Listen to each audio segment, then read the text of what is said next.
one of the things with the SB 326 law is that it is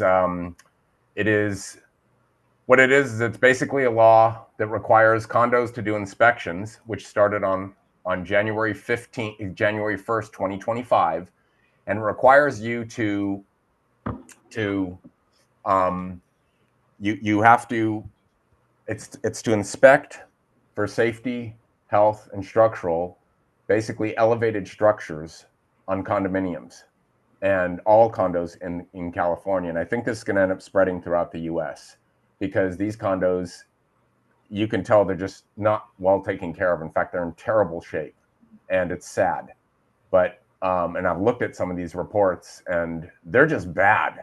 But basically, I think if you're going to start a condo loan, so we're talking decks and staircases, for example, if you're gonna do a condo, you need to ask for that right up front, because it doesn't matter if you are the condo's approved with Fannie or Freddie, for example, or not, it's never been reviewed, or it's unavailable. You need to look at that report up front, because that can really hinder a lot of things in the transaction, What's the obviously. name of the report again?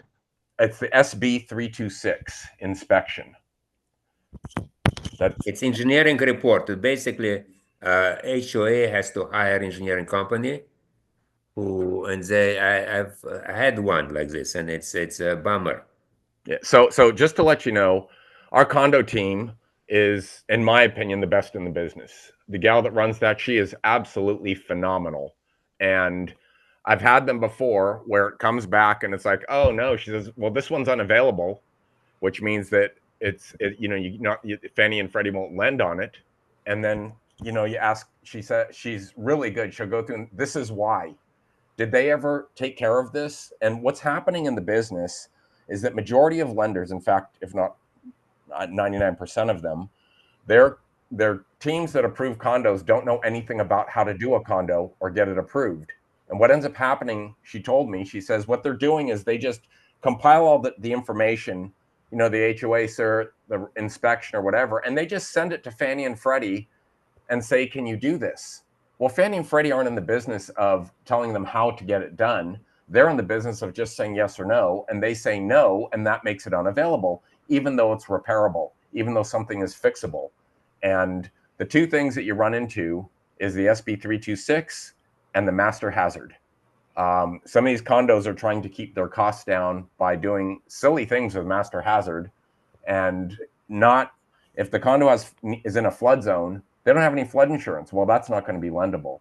And other ones are, sadly, they like, I had one, I'll cite you a really quick example here. This was a condo that I did the loan on this place, and basically the LO had gotten the loan from another company. This is in 2023. And the LO had gotten a loan from another company. The condos, a lot of them knew the SB 326 was coming into effect, so they did their inspections in advance. The condo did their inspection. It needed some repairs. We went through and documented what those repairs were. This is in 2023. The condo had collected the assessment. They were, at that time, this was in March of 2023. They had gotten they were getting the bids, and the work was supposed to start by May or June of 2023 and be done by the end of 2023. Fannie and Freddie said, no, we're not doing this. Our condo team got it done. They went back and said, hey, hold on, this is what we have. They asked for the additional documentation. They did it, and we got that loan closed. In November of 2024, the same LO calls me up and says, hey, I've got another one in that complex. Can you still do it? And I said, well, let's check with the condo team and find out. Yeah, this is a great loan, ball, ready to go.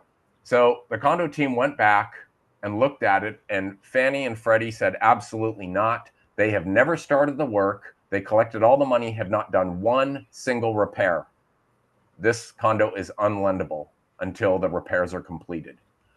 That's an example of what happens with these condos that are not in good shape. So here's another quick story. This just happened. Purchase, condo, conventional. They come back and they look and they say, oh, well, look at that. It's on the Fannie Mae's available list, which means Fannie Mae will lend on it. So we go through, we do all this stuff. Mid-transaction, the condo team was reviewing the docs and said, oh my gosh, Fannie Mae made the project unavailable mid-transaction, which means it's not lendable. This was actually, freaking the borrower out and the loan officer, obviously, because there's nothing we can do about this. This is mid-transaction. They changed the status. So the condo team came back and said, you know what? Let me see if Freddie Mac will do this if they need any additional documentation to do it. Freddie Mac wanted 2 additional documents. We got it. They got Freddie Mac to do that loan, and we closed it. That's how great our condo team is. We do, for example, FHA spot approvals. A lot of lenders won't do that. We do them. And I had one that they said, we cannot just spot approval this loan. And I didn't even ask for this. They were this nice about it. We cannot spot approval this loan. And the only way that FHA will take this is if we approve the entire complex. That's a lot of work. Well, we had a little bit of time. It was a 6-week close, so we had some time. Our condo team, even though they never do this, they did it for me. They got the entire condo complex FHA approved, and which every lender gets to benefit from, not just us.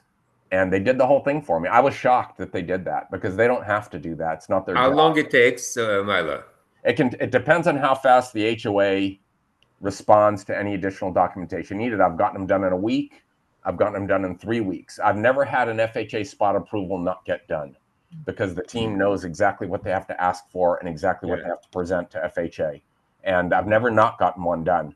It's not overly common, but it's frequent enough that you realize that you have to do it. And I just highly suggest, if you're going to take on a condo loan, you absolutely need to see that SB 326 report.